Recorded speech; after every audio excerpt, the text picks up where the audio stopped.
नमस्कार दोस्तों।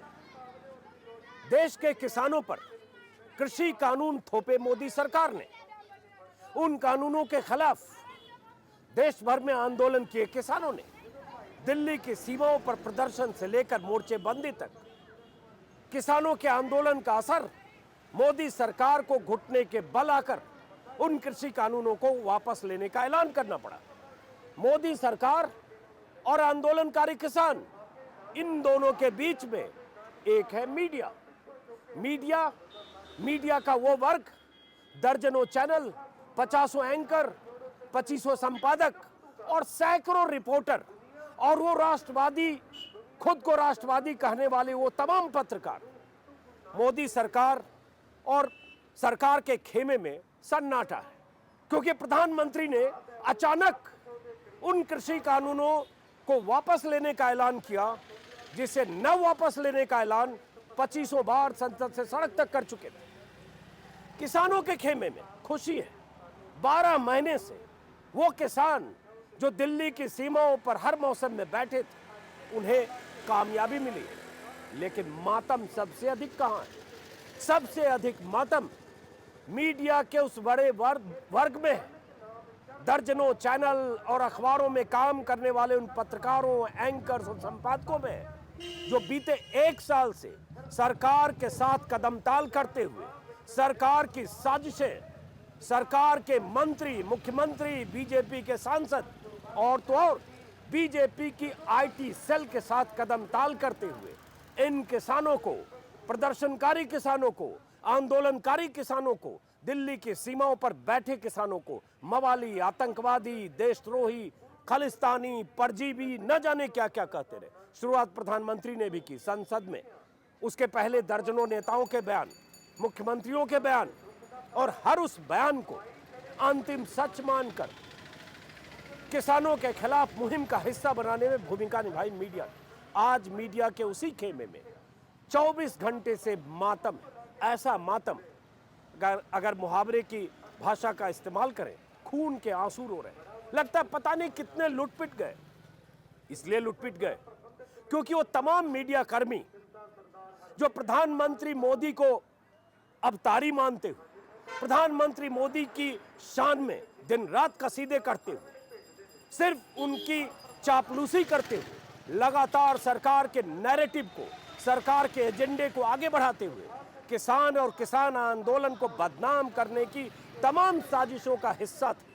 चैनलों पर वैसी खबर चलाई गई, वैसी तस्वीरें, वैसी कहानियां, वैसे बहाने तलाशे गए कि कैसे बदनाम किया जाए कि ये देशद्रोही लोग हैं, ये मुट्ठी भर लोग हैं, ये चंद लोग हैं, ये भड़काए हुए लोग हैं, ये बहकाए हुए लोग हैं, और इनके पीछे विदेशी साजिश है, विदेशी फंडिंग है, इनके पीछे न जाने कौन कौन है, और जो भी है वो देशभक्त नहीं है, देशद्रोही है।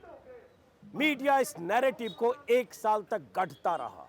1 साल तक आपके जहन में ये जहर बोता रहा। आपके घरों में टेलीविजन चैनलों के जरिए ये बातें पहुंचाई जाती और आपको भी लगने लगा कि कहीं ये किसान दरअसल वही मुट्ठी भर किसान तो नहीं। लेकिन जब प्रधानमंत्री मोदी को ये एहसास हुआ कि ये गलत चाल चल दी है और अगर हमने कदम पीछे नहीं खींचे तो बड़ा नुकसान हो सकता है, तब क्या हुआ? प्रधानमंत्री मोदी ने कहा, मेरी तपस्या में कुछ कमी रह गई और कुछ किसानों को समझा नहीं पाया, और उन्होंने कृषि कानूनों की वापसी का ऐलान कर दिया। लगा कि मीडिया के उन सैकड़ों मीडिया कर्मियों के पैरों के नीचे से मोदी जी ने जमीन खींच ली। अब क्या कहें? जिन मोदी जी को खुश करने के लिए, जिस प्रधानमंत्री के साथ कदमताल करने के लिए, जिस सरकार के नैरेटिव को बढ़ाने के लिए दिन रात 1 साल से किसान और किसान आंदोलन को बदनाम करने की साजिशों का हिस्सा थे, अचानक जब सरकार का मुखिया ही एक कदम पीछे खींच ले और कहे कि मैं देश के साथ से माफी मांगता हूं, कि मैं समझ नहीं पाया। जब मुखिया ही माफी मांगे, जब प्रधानमंत्री ही माफी मांग ले, जब प्रधानमंत्री झुक जाए और कहे एक नई शुरुआत करते हैं, तो उन मीडिया कर्मियों का रोना, उन मीडिया कर्मियों का कल्पना, उन मीडिया कर्मियों के खून के आंसू, इसका आप मतलब समझ सकते। कोई रास्ता नहीं दिख रहा कि अब क्या कहें। जो नहीं कहना चाहते थे वो कह नहीं सकते, क्योंकि अब तक तो 1 साल से किसी और दुनिया में थे, और अब जब प्रधानमंत्री ने देश से माफी मांग ली तो हम क्या करें? कायदे से तो उन सारे चैनल के लोगों को, उन सभी पत्रकारों को माफी मांगनी चाहिए, और मांगनी चाहिए माफी कि आपने देश में चल रहे किसान आंदोलन को न सिर्फ बदनाम करने की साजिश का आप मोहरा बने, बल्कि वो तमाम नैरेटिव को आगे बढ़ाया जो उन किसानों को मुट्ठी भर किसान कहकर या विदेशी साजिशों के मोहरे कहकर उन अन्नदाताओं को बदनाम करने की मुहिम में शामिल रहे। माफी मांगनी चाहिए उन तमाम एंकर्स को। 24 घंटे से आप अगर चैनल देख रहे होंगे, आप देख रहे होंगे उनके चेहरे, मुरझाए हुए चेहरे। अगर सरकार जब जब ऐलान करती थी वापस नहीं होगा ये कानून, तो चाहते थे। किसान नेताओं को पैनलों पर बुलाकर रगड़ने की कोशिश करते थे। अब वो चाहते चेहरे मुरझाए, ट्विटर पर, फेसबुक पर अपनी भड़ास निकाल रहे। कई चैनलों के शीर्ष पर बैठे संपादक नुमा लोग जो दरअसल मोदी वादी पत्रकार हैं, मोदी जीवी हैं। मोदी जी ने कहा किसानों को परजीवी, सरकार ने कहा परजीवी आंदोलन जीवी, पैरासाइट। दरअसल ये मोदी जीवी पत्रकार, एंकर, संपादक ट्विटर पर क्या लिख रहे हैं? सरकार के झुकने का सबसे अधिक अगर किसी को मातम और तकलीफ है तो उन पत्रकारों को। उनमें कुछ ऐसे लोग भी थे जो 56 इंच के सीने का मुहावरा गढ़ के कहते थे कि ये सरकार झुकने वाली नहीं है, ये सरकार पीछे लौटने वाली नहीं है। लेकिन सरकार तो पीछे लौट गई, सरकार तो पीछे झुक गई। सरकार के मुखिया ने तो देश के साथ माफी मांगते हुए कह दिया कि हमारी तपस्या में कुछ कमी रह गई। तो अब पत्रकार महोदय और वो मीडिया के साथी थोड़ा भी अगर दीन ईमान है तो माफी मांगनी चाहिए, लेकिन नहीं है। वो नए मौके की तलाश में, वो नए नैरेटिव की तलाश में। कल भी वो तलाश रहे थे जब प्रधानमंत्री मोदी के ऐलान को मास्टर स्ट्रोक कह रहे थे, बड़ा फैसला कह रहे थे, बड़े दिल वाला फैसला कह रहे थे, नेशन के इंटरेस्ट में कह रहे थे। नेशन का इंटरेस्ट ऐसे होता है कि 12 महीने तक सड़क पर किसान रहे, किसानों से संवाद का सिलसिला महीनों पहले टूट जाए, उन्हें खारिज करते हुए मुख्यमंत्री कहने लगे डंडे लेकर निकलना और जैसे को तैसा सठे साठ्यम इलाज करना इनका। मुख्यमंत्री, मंत्री सारे एक तरह के बयान दे। एक मंत्री कहे लखीमपुर खीरी में 2 मिनट में तुम्हें सुधार दूंगा, सामने आओ या तो सुधर जाओ। और उस मंत्री का बेटा किसानों की गाड़ियों पर, किसानों के काफिले पर गाड़ियां चढ़ा दे। तब भी वो मीडिया के साथ ही उस मंत्री पुत्र के साथ थे, उस मंत्री के साथ थे। तलाश रहे थे वो वजह और बहाना और वो नैरेटिव जिससे साबित करे कि गुनहगार तो किसान थे, मंत्री नहीं, मंत्री का बेटा नहीं। सुप्रीम कोर्ट से फटकार लगी, एसआईटी की जांच पर सवाल उठे।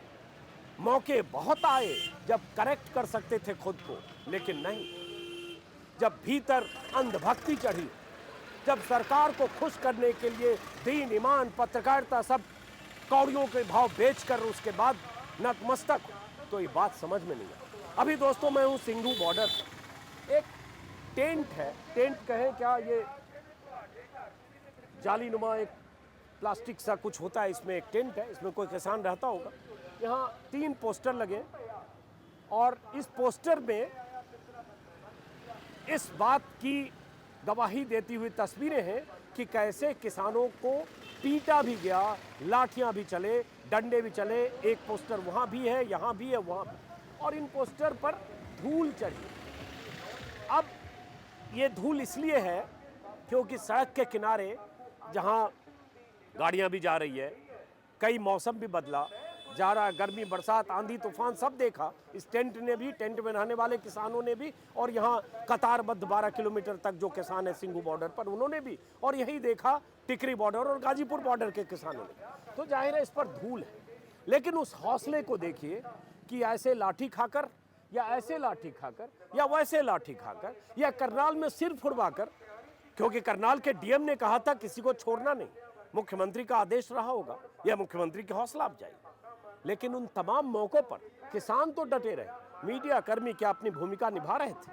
क्या मीडिया के वो लोग जिनका काम है सत्ता से सवाल करना, जिनका काम है सत्ता की नीतियों पर सवाल करना, गलत फैसलों पर सवाल करना, गलत बयानी पर सवाल करना, और अगर सत्ता के शीर्ष पर बैठे लोग या केंद्रीय मंत्री या मुख्यमंत्री ऐसे बयान देता है जिसमें किसानों को बदनाम करे, यहां तक कि कहे कि इन किसानों को यहीं मरना था। रतनलाल बीजेपी के सांसद, उन्होंने कहा, यहां तक कोई मुख्यमंत्री कहे डंडे लेकर इलाज कर दो इनका, यहां तक कोई कह दे कि भीड़ इकट्ठा होने से कानून वापस नहीं होता, आंदोलन के पीछे चीन और पाकिस्तान है। इतना कुछ होता रहा, कोई ऐसा मौका आया कि वो पत्रकार साथी किसानों की बात समझें और किसानों के साथ खड़े हो?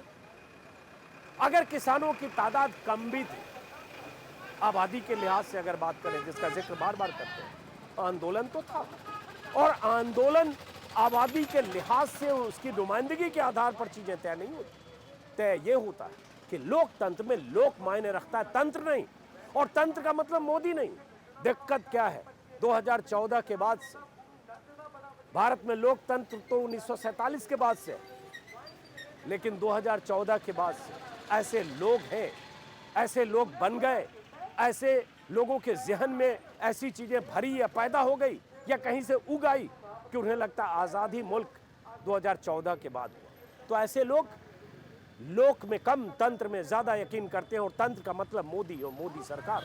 कंगना रनावत का बयान काफी है। उस बयान के बाद भी कितने चैनल, कितने अखबार, कितने मीडिया कर्मी जिन्होंने कंगना रनावत के उस बयान पर सवाल उठाते हुए कंगना रनावत को बैकफुट पर लाने को मजबूर किया? नहीं, सोशल मीडिया के लोगों को छोड़ दें।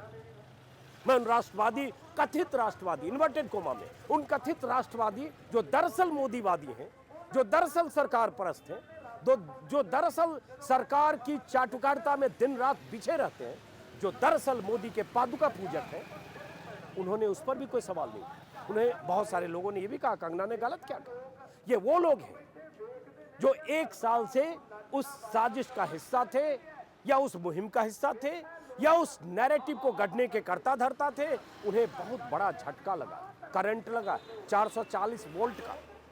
क्योंकि अब क्या कहें, एक कहते हैं ना, एक बिहार में कहावत है, कापे करूं श्रृंगार पिया मोरे आंधर हो। लोकल डायलेक्ट है, किस पे श्रृंगार करूं अगर पति ही अंधा है। तो अब ये किस पे बोले, किस पे बोले? जिस मोदी के पीछे रेजिमेंटेड होकर मोदी को खुश करने के लिए किसान आंदोलन के खिलाफ मोर्चेबंदी में शामिल थे, मीडिया कर्मी के तौर पर, कलम से, जुबान से, टीवी पर एंकरिंग से, ट्विटर पर लिखने से, सोशल मीडिया पर मुहिम से, उन्हीं मोदी जी ने कानून वापस ले लिया, देश से माफी मांग ली। तो अब ये क्या करें? इनके सामने कोई रास्ता नहीं दिख रहा, इसलिए वो भड़ास ट्विटर पर अभी भी निकाल रहे हैं। क्या भीड़ के सामने झुक जाएगी सरकार? अब आगे क्या होगा? क्या 370 वापस हो जाएगा? क्या ये हो जाएगा? सरकार झुक क्यों गई? नेक्स्ट स्टेप क्या? ऐसे तमाम लोग ट्विटर पर लिख रहे हैं। भाई, सरकार कैसे झुकी? क्यों झुकी? जो सरकार दम्भी सरकार है, जिसको इस बात का दम है कि उसने जो फैसला कर लिया उस पर अटल है, उस सरकार को झुकने को मजबूर किया उन किसानों ने जो यहां बैठे थे लाठी डंडे खाकर भी, जो लखीमपुर खीरी में कुचले जाने के बाद भी पीछे नहीं हट रहे थे, जो हर मौके पर जहां भी लगा कि इस आंदोलन को धार देने के जो भी रास्ते उन्हें दिखे, उन रास्तों का उन्होंने इस्तेमाल किया, अख्तियार किया, और यहां से निकलकर अलग अलग राज्यों में पंचायतें कर रहे थे। वो अपनी आवाज बुलंद करने के लिए मिशन यूपी का ऐलान कर रहे थे। जब ये सब हुआ, तब भी बहुत सारे पत्रकार इन्हीं किसानों में, इसी आंदोलन में कुछ ऐसा तलाश रहे थे जिससे मोदी सरकार प्रसन्न हो, किसान बदनाम हो, आंदोलन बदनाम हो। लेकिन अब कहानी पलट, और पलटी किसने? उन्हीं प्रधानमंत्री मोदी ने जो ये कहानी लेकर आए थे। तो अब उनके सामने कोई विकल्प नहीं है, और यही स्थिति है कि मीडिया के तमाम साथी, मीडिया के कर्मी जो लगातार 1 साल से किसानों के खिलाफ उस नैरेटिव को गढ़ने की कोशिश कर रहे थे, मैं आज भी अपील करूंगा कि अब भी वक्त है, एक बार आप भी माफी मांगें। आप कहते हैं ना प्रधानमंत्री मोदी ने मास्टर स्ट्रोक प्रधानमंत्री मोदी का है, ये दरिया दिली है, बड़ा दिल दिखाया है, देश के लिए दिखाया। तो आप भी एक बार बड़ा दिल दिखाइए और आप कहिए कि हम माफी मांगते हैं, हमने इन्हें ना जाने क्या क्या कहा। और चौधरियों और गोस्वामियों जैसे लोग पत्रकारिता के नाम पर जो चलते फिरते पुतले, कलंक की तरह, कलंक के पुतले, ऐसे तमाम लोगों ने 50 बार चैनलों पर क्या क्या नहीं कहा।